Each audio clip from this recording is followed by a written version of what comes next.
नमस्कार।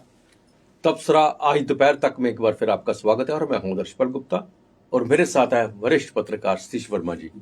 सतीश जी, कुछ खबरें हैं जिसमें हम आज भी चर्चा करेंगे। जी, सबसे पहले हम बता रहे हैं कि डिलिमिटेशन की जो रिपोर्ट है जी, वो बहुत जल्दी सामने आने वाली है, जैसा पता चला है जी, कि जो भी इनके मेंबर्स हैं उनको दी जाएगी, उसके बाद सार्वजनिक की जाएगी। इस पर हम चर्चा करेंगे। दूसरा, स्मार्ट सिटी का जो नारा बार बार जम्मू को दिया जा रहा है, आज एक हल्की सी बारिश ने इसके तमाम पोल खोल के रख दी। जो हाल जम्मू का हुआ वो आपने भी देखा और हमारे रिपोर्टर्स ने जिस तरह कवर की तो बताया दिखाया कि क्या हालत थी। और मौसम का मिजाज फिर बदला हुआ है। आज माता वैष्णो देवी भवन में भी बर्फबारी हुई है और अभी यहाँ भी बारिश में है और हेलीकॉप्टर सेवा जो है वो स्थगित की गई है। जी, आज जे के जो फोक आर्टिस्ट एसोसिएशन है जी, उन्होंने एक हम जम्मू में आके जी, वरिष्ठ पत्रकार सोहेल काजमी को सम्मानित किया है। जी, जी, उनकी भी इस पर चर्चा करेंगे। जी, और सबसे बड़ी खबर जम्मू वासियों के लिए ये है कि 150 करोड़ रुपया जो कटरा दिल्ली एक्सप्रेस पे रिलीज किया है, जिनकी जमीनें हैं उनको पैसा देने के लिए, मुआवजा देने के लिए। जी, और अल्ताफ बुखारी श्रीनगर में आज हॉस्पिटल में गए हैं उस एसिड विक्टिम जो है उसको देखने के लिए, और उन्होंने भी जाके कहा है कि अगर जरूरत पड़े तो हम बाहर भी बेचना की तो हम बाहर बेचेंगे। अच्छी खबर है। जैसा कि आपको पता है कि पंजाब में चुनावों का सरगर्मी है और उस बीच में सिद्धू जी हमारे बहुत ही चर्चित हैं। अब नई चर्चा में आ गए हैं। उनके ऊपर 1988 का एक रोड रेज का केस था जिसमें हाई कोर्ट ने 3 साल की सजा दी थी, जिसे सुप्रीम कोर्ट ने स्टे लिया हुआ था उन्होंने। अब फिर उसकी सुनवाई की बात की गई है सुप्रीम कोर्ट में, इसमें हम चर्चा करेंगे। तो सबसे पहले हम डिलिमिटेशन की रिपोर्ट्स के बारे में बात करते हैं, क्योंकि चुनावों के साथ ये मिलती है और लगता है कि जब डिलिमिटेशन जितनी जल्दी अपनी तय सीमा में अपनी रिपोर्ट देगा तो जम्मू कश्मीर में चुनाव भी होने के चांसेस ज़्यादा बढ़ जाते हैं। इन्होंने कहा कि जल्दी ही ये अपनी रिपोर्ट जो है, इंटीरियम रिपोर्ट जो है, उन मेंबर्स को देने वाले हैं। जी, आपने बिल्कुल ठीक कहा। आज इसकी एक खबर जो कहा जाए कि एक्सक्लूसिव खबर डेली एक्सेलसियर में संजीव परगाल की रिपोर्ट है, और उस रिपोर्ट से लगता है कि आने वाले दिन में किसी भी दिन वो इंटरिम रिपोर्ट पेश करेंगे, उनको देंगे। जो 5 इसके एसोसिएट मेंबर हैं, 3 वैली से नेशनल कॉन्फ्रेंस के, 2 जम्मू संभाग से भाजपा के, डॉक्टर जितेंद्र सिंह, जुगल किशोर, असनैन मसूदी जो अनंतनाग से हैं, डॉक्टर फारूक अब्दुल्ला और मोहम्मद अकबर लोन जो बारामूला से हैं। उसके अलावा गवर्नमेंट ऑफ इंडिया को कॉपी दी जाएगी होम मिनिस्ट्री में कि कोई देख ली, कोई ऑब्जेक्शन, कोई सजेशंस, और फिर वो पब्लिक डोमेन में डालेंगे। तो ऐसा लगता है, चूँकि जब आपको पता ही है, आपको याद है कि जब वो यहाँ आया था कमीशन श्रीनगर के बाद जम्मू में, लास्ट जब उन्होंने प्रेस कॉन्फ्रेंस की थी, उन्होंने कहा था कि हमारी कोशिश है कि हम इसको मार्च में फाइनल शक्ल दे दें। तो चूँकि 6 मार्च को इनकी मियाद ख़त्म होने जा रही है अगले महीने, तो जिस तेज़ी से कवायद चल रही है उससे लगता है कि 6 मार्च से पहले इसकी अंतिम रिपोर्ट भी आ जाएगी। फिर उसके बाद गवर्नमेंट ऑफ इंडिया यानी गृह मंत्रालय और चुनाव जो को निर्णय लेना है, लॉ एंड ऑर्डर की समस्या जो भी है, चुनाव कब कराया जाए। तो इससे लगता है कि ये चुनाव शायद लगता है कि चुनाव की कहा जाए रणभेरी चुनाव को लेके वो किसी वक्त बच सकती है।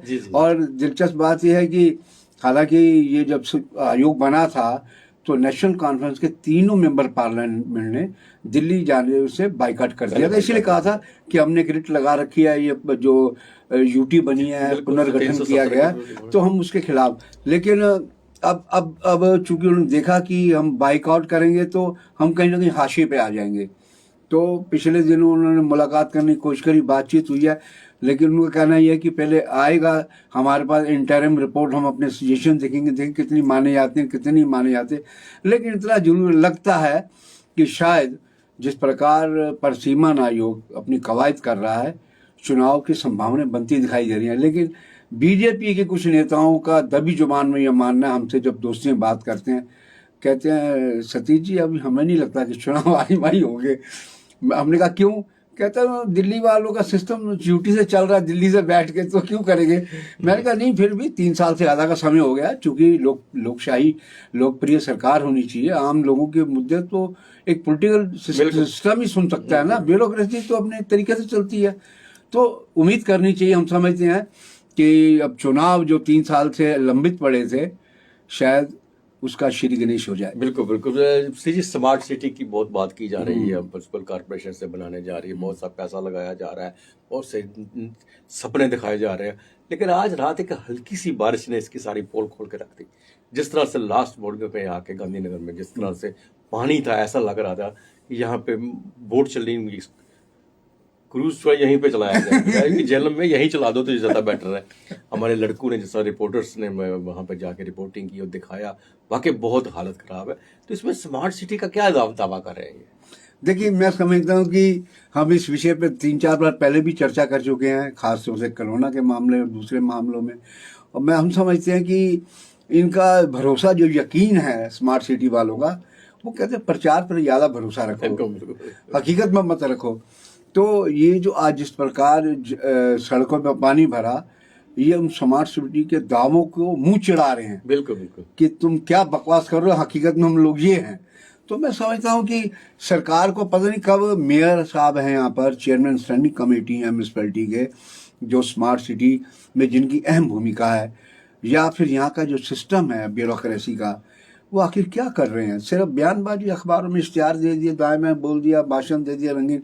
जिस तरह हम कल कह रहे थे बजट पे कि इन चीज़ों का कवर बड़ा रंगीन होता है, एकदम अच्छा लगता है, लेकिन जब खोलोगे तो अंदर आपको खालीपन दिखेगा। वही हाल है स्मार्ट सिटी का। स्मार्ट सिटी कहने भर से बात नहीं बनती। और आप देखिए ना, स्मार्ट सिटी का ऐलान कितने साल पहले हुआ था, अभी तक ये स्मार्ट सिटी ने बनाया। हाँ, बोर्डिंग, जो होल्डिंग में तो प्रचार तंत्र में तो इन्होंने सबको फेल कर रखा है। तो इनको सड़कों को ठीक करना होगा, खासतौर से जो जम्मू हमारी जो एक विंटर कैपिटल मानी जाती है, अगर वहाँ की सड़कों का यह हालत। और बड़ी ऐसी चीजें थी, हमारे रिपोर्टर रुपेश राज ने सुबह जब रिपोर्टिंग की, अब देखिए इम्पोर्टेंट रोड है, इसी रोड से सारा दिन एयरपोर्ट पे जा रहे हैं। बिल्कुल, जम्मू का लिंक मेन यही है। देखिए, चीफ सेक्रेटरी यहाँ से गुजरते होंगे, लेफ्टिनेंट गवर्नर गुजरते होंगे। क्या पोजीशन है, कितनी गंदगी से भरा हुआ और कितना पानी है सड़कों के ऊपर, तो सब कुछ आपने दिखाया। देखिए, आज सुबह मैं वहां से निकल रहा था, शालामार से कनक मंडी होता हुआ, वहां पर गड्ढे, एक स्कूटर निकली, छींटे मारे, वो आदमी चिल्ला रहा था, गाली दे रहा था। कहने का मतलब है कि ये केवल हमें लग रहा है कि ये किताब का स्मार्ट सिटी जो बुक है उसका रंगीन कवर दिखाया जा रहा है, अंदर कुछ नहीं, कुछ भी नहीं। जी, मौसम ने करवट ली है, फिर 2 दिन मौसम ऐसा ही रहेगा जैसे मौसम विभाग ने बताया है। तो माता वैष्णो देवी में भवन में आज फिर बर्फबारी हुई है, बारिश भी हो रही है और काफ़ी मौसम ठंडा हो गया उसके साथ साथ। और आज पंजाब के हम सिद्धू जी भी माता जी के दर्शन करने गए, शायद वो सुप्रीम कोर्ट में केस लगाया, तो जो माता से आशीर्वाद लेने गए होंगे। वैसे वो ये बात है कि वो हर साल माता के दर्शन करने आते हैं, वो दूसरी बात है कि उस पर चर्चा बाद में करेंगे। बिल्कुल, लेकिन ये कि दर्शन करने वो आते हैं, लेकिन मेन यही है कि मौसम जम्मू कश्मीर का भी 2 दिन फिर ऐसा ही रहा। नहीं, आप ठीक कह रहे हैं। और बर्फबारी भवन पे हम सुबह देख रहे थे, जो लाइव प्रसारण होता है, वो अंधेरा भी दिख रहा था, बर्फबारी भी हो रही थी। तो चॉपर सेवा जो है, जाहिर है कि जब विजिबिलिटी नहीं होगी, कटरा से सांझ छत उतरना, वहीं से चढ़ना, दुर्घटना की आशंका बनी रहती है, उन्होंने वो भी स्थगित कर दिया। लेकिन ये भी है कि जो यात्रा मार्ग है कटरा से पवित्र भवन का 13-14 किलोमीटर, वहाँ भी बर्फ पड़ती है। और यह है कि श्राइन बोर्ड का दावा है, कि दावा कह रहे हैं हम, कि वो उसकी साथ साथ सफाई भी करवाते हैं। और ये अच्छी बात है, चूँकि भवन का दृश्य बड़ा मनोरम लगता है जब पहाड़ी से, त्रिपुरा की पहाड़ियों में बर्फबारी हो और जब रोशनी पड़ती है तो अजीब सा अनुभूति होती है। तो अब उसकी बात बाद में करेंगे हम सिद्धू साहब की, लेकिन यह है कि सिद्धू, ये बात जरूर है कि सिद्धू माता वैष्णो देवी के, मतलब कहा जाए कि अनन्य भगत हैं, हर साल आते हैं। मैं कई साल पूरे व्रत रखते हैं, नवरात्रों में कई बार तो पूरे नवरात्रे भवन में ही रहते हैं। ये भी हमने देखा है। तो एक आस्था है, और इससे हम सब लोगों को सबक लेना चाहिए कि भाई आस्था फॉर्मेलिटी के लिए नहीं होनी चाहिए, मन प्राण से भी होनी चाहिए। जी, ऑल J&K के फोक आर्टिस्ट एसोसिएशन है, उस कश्मीर से, श्रीनगर से आज जम्मू आए। ये जम्मू आके हमारे सीनियर जर्नलिस्ट है सोहेल काजमी, उनको सम्मानित किया। सोशल एक्टिविस्ट है सोहेल काजमी का, उनकी काफ़ी योगदान है इन जितनी भी हमारी सामाजिक कार्य होते हैं, इनमें काफ़ी इनका योगदान होता है। और ख़ासकर आर्टिस्टों को प्रोत्साहन करने के लिए वो काफ़ी बार आगे आते हैं। कई डोगरी संस्थाएं हैं जिनके वो पैटर्न बने हुए हैं। आज उन्होंने आगे उन्हें यहाँ पे सम्मानित किया और बाद में उन्होंने कहा भी कि आर्टिस्ट एक ऐसे हैं जो दिलों को मिला सकते हैं, जो बिल्कुल एक दूसरे के पास दूसरे को पास ला सकते हैं। एक बहुत ही अच्छी शुरुआत है ये। नहीं, देखिए कहते हैं ना, कला और संस्कृति। उत्तर प्रदेश के बारे में क्यों लखनऊ के बारे में कहते हैं गंगा जमुनी संस्कृति तहजीब है। तहजीब का मतलब यह है कि एक दूसरे को इज्जत से बोलना। तो सोहेल कादमी वास्तव में ज़बरदस्त सोशल कहा जाए एक्टिविस्ट भी हैं, पत्रकार तो हैं, तस्कीन अखबार के मालिक भी हैं, संपादक भी हैं। तो उनके हमने पिछले कई साल से लगातार देख रहे हैं कि जितना उनको मान सम्मान सामाजिक संस्थाएं जितनी हैं उनसे जुड़ी हुई हैं, कई के वो पैटर्न भी हैं। और आज जिस प्रकार उनको सम्मानित किया कश्मीर से आके, और उस संस्था के प्रमुख हैं गुलजार जी जो हैं, वो खुद बड़े आर्टिस्ट हैं। उनके साथ लोग आए, उनको मोमेंटो दिया उनके दफ्तर आकर। तो हम समझते हैं बाकी लोगों को भी इससे प्रेरणा लेनी चाहिए, क्योंकि डोगरी की बात तो 50 लोग करते हैं अपने बयानबाजी अपनी फोटो, लेकिन हकीकत में जिस तरह भारतीय कला संगम के वो अपने वो रमेश सिंह चिब है, वो सेवा बहुत कर रहे हैं पिछले 20 साल 30 साल से। इसी प्रकार सोहेल कादमी भी अपनी सेवा में लगे हुए हैं। और हम समझते हैं कि इनसे अनुसरण करना चाहिए कि केवल बयान भर कर देने से नहीं है कि हम डोगरी को प्रोत्साहित कर रहे हैं। हमने इनके कई कार्यक्रम देखे हैं, डोगरी के भी, पंजाबी के भी वीडियोस, उर्दू के भी। तो ये इनका एक अच्छी एक स्थान है, खास तौर से जो हमारी कला और संस्कृति से जुड़े लोग हैं। बिल्कुल। में जम्मू दिल्ली जो कटरा एक्सप्रेस बन रहा है जी, उसकी जमीन के लिए 150 करोड़ रुपए रिलीज कर दिए गए जमीन को जिनका मुआवजा देने के लिए जी। मैं तो कहूँगा ये डॉक्टर जितेंद्र सिंह के लिए एक बहुत बड़ी अच्छी खबर है कि डॉक्टर जितेंद्र सिंह ने इस कदम को उठाया था। और हमेशा बात जाके मुआवजे पे रह जाती है कि मुआवजा नहीं मिला, हमें जमीन नहीं मिली। अगर मुआवजा समय पर मिल जाए तो काम समय पे हो जाता है। तो 150 करोड़ रुपया उस जमीन का रिलीज कर दिया गया। जी, बिल्कुल। जिन किसानों की जमीनें अधिकृत की गई, जिन लोगों की, उनके लिए 150 करोड़ रुपया केंद्र से उन्होंने करवाया रिलीज। और श्रीनगर और दिल्ली के बीच जो एक्सप्रेस हाईवे है, वो जाहिर उनकी कॉन्स्टिट्यूंसी भी है और अपनी कॉन्स्टिट्यूंसी को लेकर तो बेसंवेदनशील है। बल्कि जम्मू कॉन्स्टिट्यूंसी उनकी नहीं है, फिर भी जम्मू में कई चीज़ें उन्होंने उल्लेखनीय करवाई हैं। तो हम ये कहेंगे चलो, जिन किसानों को उम्मीद थी, बड़े अरसे से लगाए बैठे थे, अब उनकी उम्मीद यथार्थ में बदलती दिखाई दे रही है और उनको मुआवजा मिलेगा। आज श्रीनगर में अल्ताफ बुखारी वहाँ पे SMC हॉस्पिटल में गए हैं, जो एसिड विक्टिम है। कल जो बड़ी हमने खबर बताई थी उस पर कि उसका देखने के लिए, उसके हालात, उसकी हालत को जानने के लिए उनके साथ श्रीनगर म्यूनसिपल कॉरपोरेशन के मेयर जो मट्टू भी थे, और उन्होंने जाके उसकी देखा और उन्होंने कहा कि अगर जरूरत पड़े इनको बाहर ले जाने की, श्रीनगर से बाहर दिल्ली या किसी बड़े हॉस्पिटल में, तो उसमें भी हम पूरी कोशिश करेंगे और उसमें भी जाने में कोई दिक्कत नहीं आएगी। अगर जरूरत पड़ी तो हमें बाहर भी भेज सकते हैं। नहीं, अच्छी बात है। देखिए, जम्मू कश्मीर अपनी पार्टी के अल्ताफ बुखारी हालांकि उद्योगपति हैं पेशे से, लेकिन यह है कि राजनेता भी इसलिए हैं क्योंकि जम्मू PDP भाजपा सरकार में PDP कोटे से कैबिनेट मंत्री रहे हैं। और वो आगे उन्होंने पहल की है। मैं समझूँ जो पहले लीडर हैं जो उन्होंने इतनी बड़ी बात की, बाहर ले आने की जरूरत होगी तो हम अपने खर्चे पर ब्याह पर हम उनका इलाज कराएंगे। लेकिन वो सब ठीक है, लेकिन ये चीज़ फिर भी ये हादसे पीड़ाजनक, बड़ी तकलीफ देते हैं। और ख़ास तौर से हमारी स्टेट के अंदर कश्मीर में ऐसा कभी हादसा पहले नहीं हुआ। और सिर्फ इस वजह से कि लड़की ने तुमसे सगाई नहीं करी और तुम उस पर तेजाब फेंक दो। मैं समझता हूँ कि ऐसे लोगों को उदाहरणीय सज़ा मिलनी चाहिए।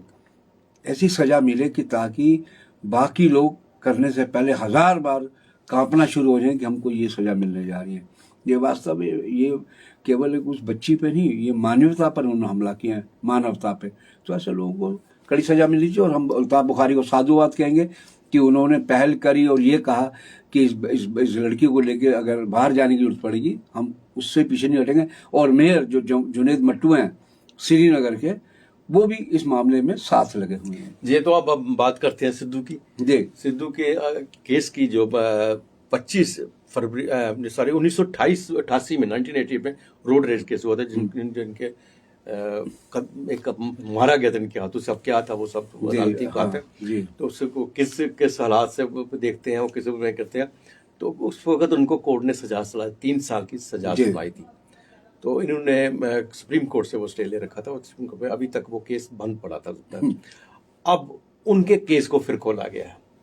बोला गया इस वक्त जबकि चुनाव है पंजाब के अंदर और इसमें बहुत ही महत्व है। सिद्धू की लड़ाई जो है चीफ मिनिस्टर के पोस्ट के लिए है। जी। तो उनकी तरफ से कपिल सिब्बल जो है कांग्रेस के बहुत बड़े नेता और वकील है, पी चिदम्बरम जो है वो सुप्रीम कोर्ट में पेश हुए थे और उन्होंने कहा कि इस कोई सुनवाई को टाला जाए ताकि चुनाव के दिन निकल जाए। तो माता के दर्शन करके आए थे और इनकी सुनवाई भी होगी।